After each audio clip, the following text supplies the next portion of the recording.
nous accédons à l'arbre de la vie éternelle. Depuis quelques millénaires déjà, nous vivons et évoluons à travers l'arbre de la connaissance du bien et du mal sur Terre.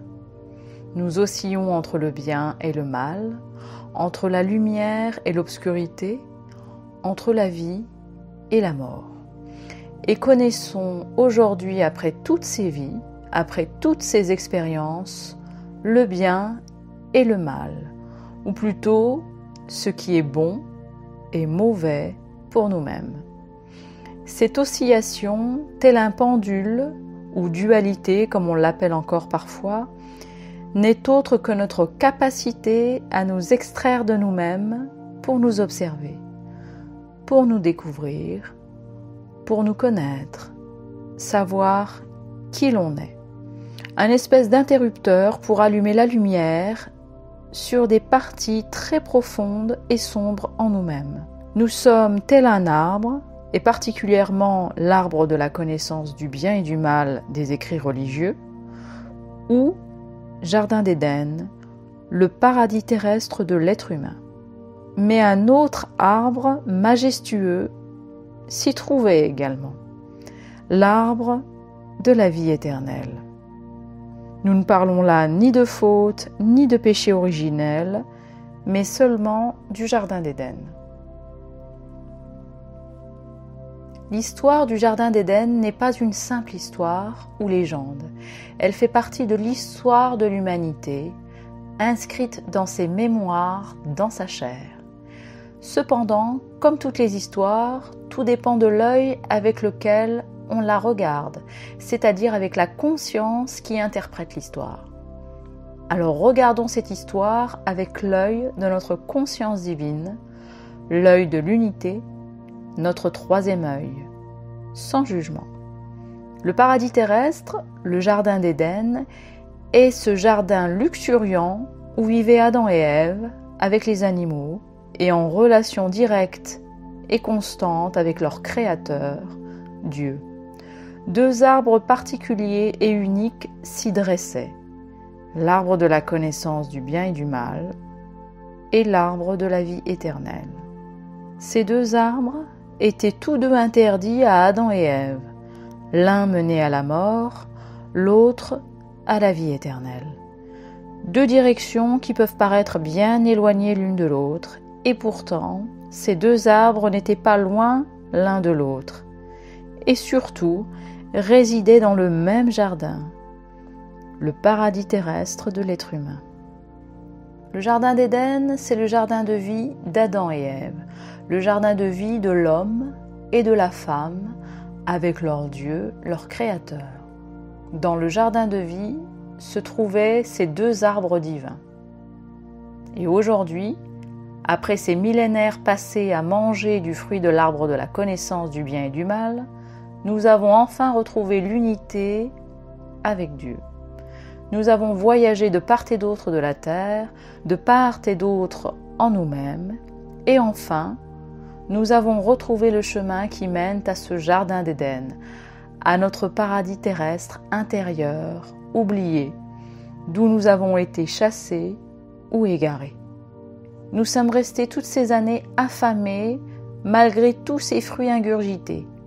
Mais aujourd'hui, dans l'unité, nous sommes enfin rassasiés. Dans l'unité, nous pouvons enfin nous asseoir et contempler avec gratitude notre paradis terrestre, intérieur et extérieur. Et là, nous sommes saisis par sa beauté, par sa grandeur, par sa richesse. Et nous apparaît au milieu, en notre centre, cet arbre majestueux et rayonnant de lumière divine, l'arbre de la vie éternelle. Et nous savons, nous nous rappelons qu'il avait toujours été là, mais que nous avions perdu sa trace, le souvenir même de son existence.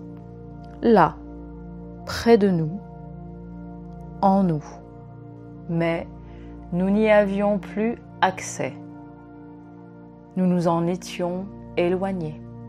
Alors qu'il était là, tout près de nous, en nous, au milieu de notre jardin d'Éden, de notre jardin intérieur, notre paradis terrestre.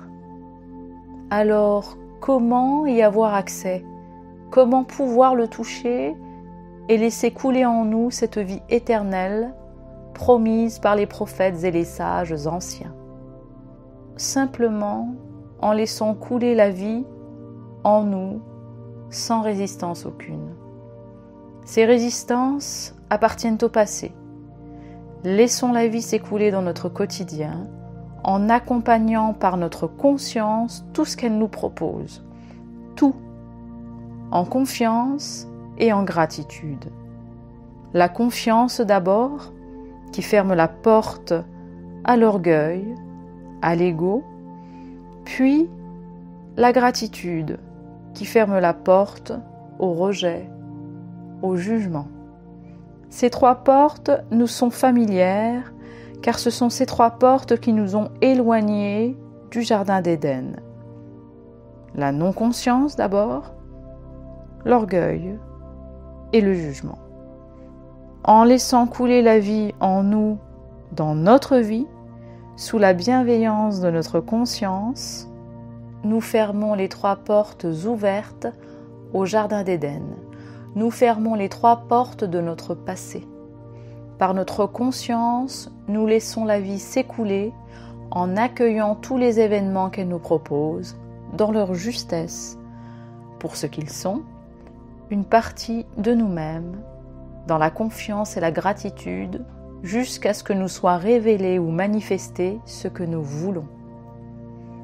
J'observe la vie, j'accueille ce qu'elle me donne, c'est le féminin, Ève, dans la confiance absolue qu'elle va m'apporter exactement ce dont j'ai besoin, au moment juste pour moi.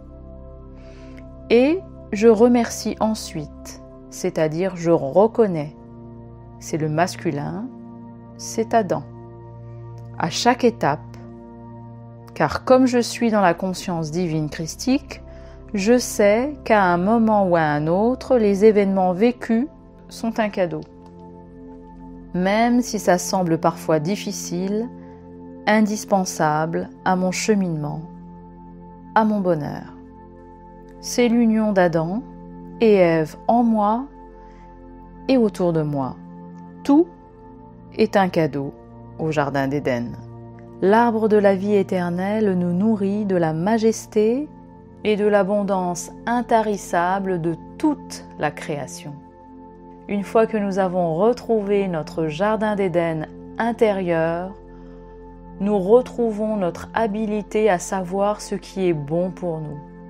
Nous savons enfin ce que nous voulons et nous le demandons à la vie, à Dieu, à notre Créateur.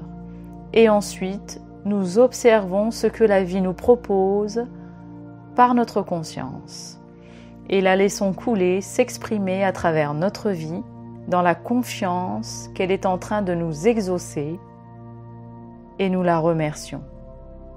Voilà notre accès à l'arbre de la vie éternelle.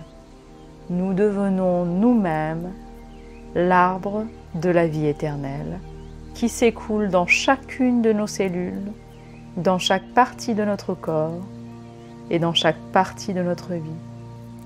Nous sommes cet arbre majestueux, enraciné profondément au paradis terrestre et au ciel divin.